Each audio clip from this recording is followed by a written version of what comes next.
வணக்கம். என்ன பல பேர் கேட்பாங்க, நீங்கள் எப்போ படிப்பீங்க, உங்களுக்கு எப்போ நேரம் இருக்கு அப்படின்னு கேட்பாங்க. அப்படிலாம் ஒன்றும் இல்லைங்க. நான் எப்போ நேரம் கிடைச்சாலும் படிப்பேன். 3 மணி ஆனாலும் சரி, 2 மணி ஆனாலும் படிக்கிறதுக்கு படுக்கிறதுக்கு நேரம் ஆனாலும் பட்டிமன்றம் போயிட்டு வந்தாலும் அப்போவும் படிச்சுட்டு இருப்பேன். காரில் படிப்பேன், ரயிலில் படிப்பேன், விமானத்தில் படிப்பேன், இப்படிலாம் படிச்சுட்டே இருப்பேன். சரி, எதை படிப்பீங்க? எல்லாத்தையுமே படிப்பேன். கண்டது கற்க பண்டிதன் ஆவான் அப்படிங்கிற மாதிரி படிப்பேன். அதையும் ரொம்ப பிடிச்ச விஷயம் இன்றைக்கும் கூட அம்புலி மாமா படிக்கிறதுலாம் எனக்கு பிடிக்கும். அம்புலி மாமா மாதிரி சின்ன புஸ்தகங்கள்லாம் படிக்கிறது பிடிக்கும். அப்படி என்னங்க அதிலலாம் இருந்த போது இன்னும் நீங்கள் என்ன வளராத சின்ன பிள்ளை மாதிரி இருக்கீங்களான்னு கேட்டால், எல்லா மனிதனுக்குள்ளும் ஒரு குழந்தைத்தனம் இருக்கிற வரைக்கும் தாங்க அவன் மனுஷன். அந்த குழந்தைத்தனம் என்னைக்கு மறைஞ்சு போதோ அன்றைக்கி அவன்கிட்ட இருக்க குதூகலம் மறைஞ்சு போகும். அது நீங்கள் எப்படி கண்டுபிடிக்கலான்னு தெரியல. ஒரு குழந்தைகிட்ட நீங்கள் பேசுங்க, நீங்களும் குழந்தை மாதிரியே பேசுவீங்க. பாப்பா என்ன சாப்பிட்ட அப்படின்னு கேட்குறப்ப அந்த குழந்தைய அழகாக பேச நம்ம பாப்பா மாதிரி பேசுவோம். எதுக்கு நான் இவ்வளோ முன்னுரை சொல்கிறேன் அப்படின்னா, இந்த பாப்பா மலர், சிறுவர் மலர், சிறுவர் மணி, தங்க பாப்பா, அதே மாதிரி அம்புலி மாமா, இதெல்லாம் சந்த மாமா, இதெல்லாம் படிக்கிற போது அந்த உலகத்துக்குள்ளே நம்ம போன மாதிரி ஒரு சந்தோஷம் இருக்குங்க. இந்த வாரத்தில் 9/11/2019 சிறுவர் மணியில் ஜோ ஜெயக்குமார் அவங்களை எழுதின ஒரு கதை ஒன்று படித்தேன். அதாவது அதில் வாரம் முத்துக்கதை அப்படின்னு போடுவாங்க. முத்தான விஷயங்கள்னு அர்த்தம். நவரத்னங்களில் ஒன்று இல்லையா, முத்து பாண்டி நாட்டு முத்து இல்லையா, அந்த ஒரு கதை போட்டிருந்தாங்க. உண்மையில் எனக்கு ரொம்ப பிடிச்சிருந்தது. என்ன அப்படின்னா, இது உண்மையாக நடந்திருந்தாலும் நல்லாயிருக்கும், கதையாக சொல்கிறப்ப அதனோட உண்மைத்தன்மை ரொம்ப அழகாக இருக்குது. ஒருத்தர் ஊர்லேருந்து வர்றார், கிராமத்துக்கு வர்றார், பெரிய உத்தியோகத்தில் இருக்கிறவர் வர்றார். வந்தவுடனே தூரத்தில் அவங்க வாத்தியார் வந்துட்டுருக்கார், அவருடைய ஆசிரியர், பழைய பள்ளிக்கூடத்து வாத்தியார். இவர் போனோடனே அவரை பார்த்து இப்படி வணக்கம் சொல்கிறார். சார் என்ன தெரியுதா அப்படின்னு கேட்குறாரு. அவருக்கு கொஞ்சம் மறந்துடுது.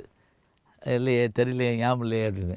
நான் உங்கள்கிட்ட படித்தேன் சார், நான் இன்றைக்கி இந்த நிலைமையில் இருக்கேன்னா அதுக்கு நீங்கள் தான் காரணம்.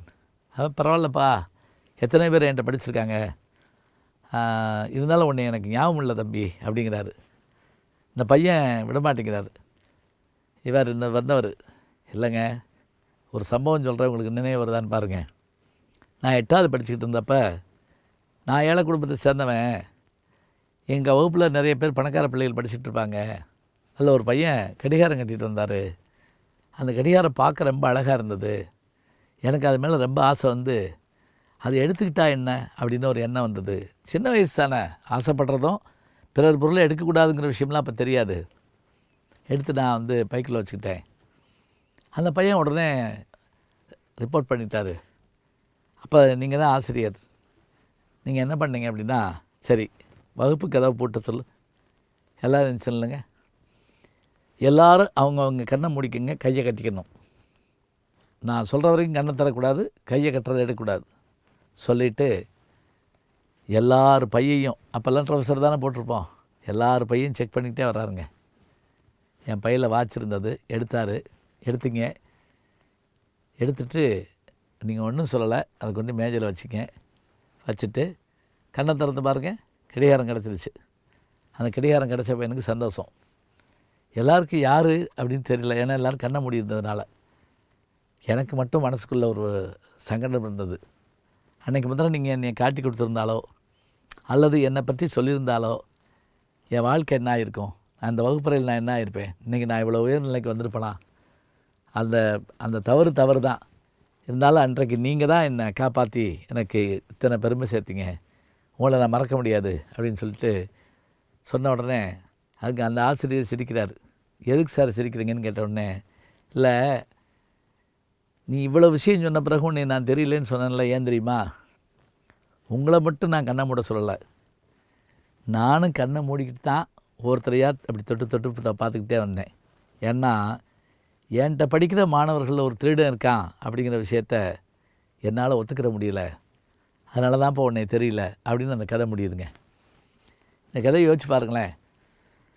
ஒரு ஆசிரியருடைய குணம் என்ன, மாணவருடைய இயல்பு என்ன.